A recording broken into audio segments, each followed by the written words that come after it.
People who were asked, "Sell me this pen," during a job interview, how did you answer? Would you really hire somebody who charges you 50 quid for a pen that was already yours to begin with? 50 quid? Alright, 30 for you. Deal. That's how a guy got me to buy a camp trailer. He started the price out 3 grand over what I was wanting to pay. Then before I knew it, he was knocking the price down without me saying anything. I felt like the best negotiator for getting the price I wanted and was driving it home before I realized I paid exactly what he asked for it. You wanna see a magic trick? Only if I don't need to participate in it. I did this once. I didn't take it seriously at all, since it was for selling advertising on the 8th-ranked country station in a small liberal town. Instead of selling the guy a pen, I got him interested in buying a pontoon boat, as he mentioned having a base boat earlier in the interview. He was like, "Sell me this pen," and I said, "Why? Are you in the market for a pen right now? Is that a problem you're having a hard time solving yourself?" And then we started talking about free time and hobbies. It totally worked, and I don't know how, and I also didn't care because the job sucked. This made me laugh so hard because I had this "sell me the pen" question presented to me in an interview to sell ads on the local talk radio station that was by far the lowest ranked station in the region. I said something like, "Everybody wants to rely on their Palm Pilot to keep organized, but what if you drop it in the river? You're gonna need a go anywhere, compact, dependable pen as a backup." This was a very pontoon/base boat heavy area, so it seemed to really hit home. Everyone has dropped something in the river. Cheers to an oddly similar experience. That job sucks so bad. But sir, I applied to be a janitor. Look here Sonny, sales isn't just a job, it's a way of life. This pen has the antidote. Remember your coffee from before the interview? I asked, "May I see it?" I then put it in my pocket. He asked for the pen back and I tried to charge him £10 for it. I didn't get the job or get to keep the pen. Can I get the pen back? What pen? During an interview for an electronic sales job, the interviewer asked me to take home a fairly expensive floor model of Blu-ray player and come back the next day with a sales pitch. It was very strange to put trust in me as he had just met me in the interview 5 minutes ago. I came back the next day with a bunch of product knowledge and landed the job.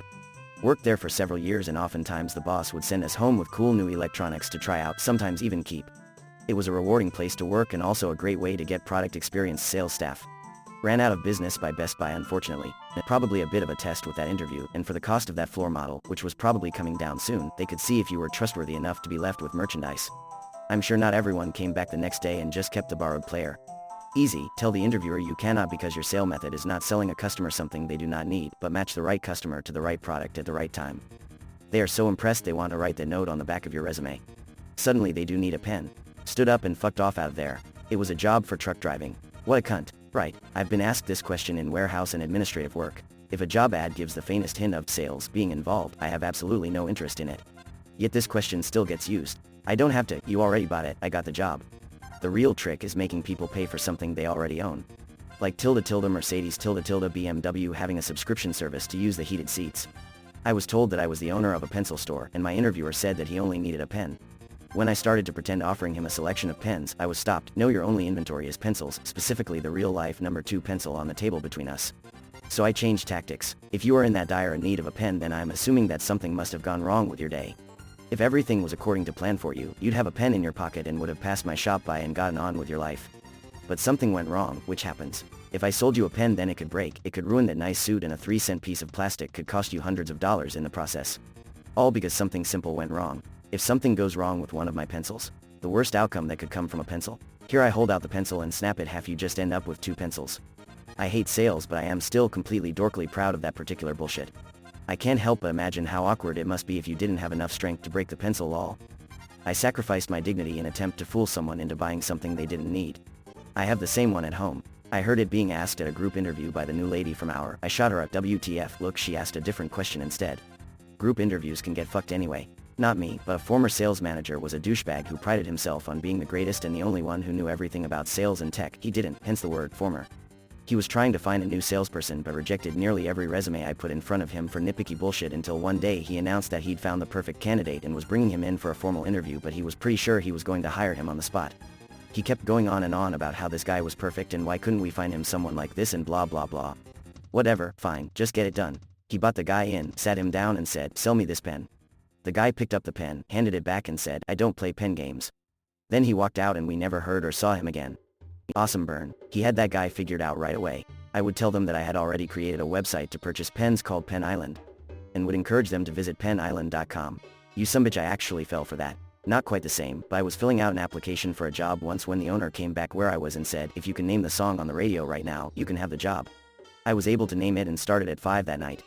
Smiley face. What song? I once had a job of a shitty office supply company, you know the one, where it was our literal job to sell pens to people and try to upsell them on stupid shit they didn't need or want. It was all randomized and scripted though as to what it would try to upsell them on. I see you've bought a bulk package of 100 Bic pens today for like $8.99. Would you like to purchase 4 Micropoint gel ink, 4-color pack of pens for $11.99? It was absolutely ridiculous. I almost always refused to do it because it was stupid and the customers generally appreciated the fact I wasn't reading them some pre-scripted bullshit on some garbage they didn't want/need. My stats were fantastic, but because I didn't do the upsell bullshit, I was eventually fired. And not because of that, they decided one day I had a customer on hold too long, 4 to 6 minutes, while trying to find them an answer to their question that required me to get up from my desk, track down my supervisor who then had to track down the manager. Fuck that place. To be honest, your time plus your supervisor's time plus your manager's time greater than cost of a pack of pens. You would have to get that customer to buy bajillions packs for your choice of how to use their times and yours. Be worth it. Be more creative with your interview questions. The questioner became the questionee.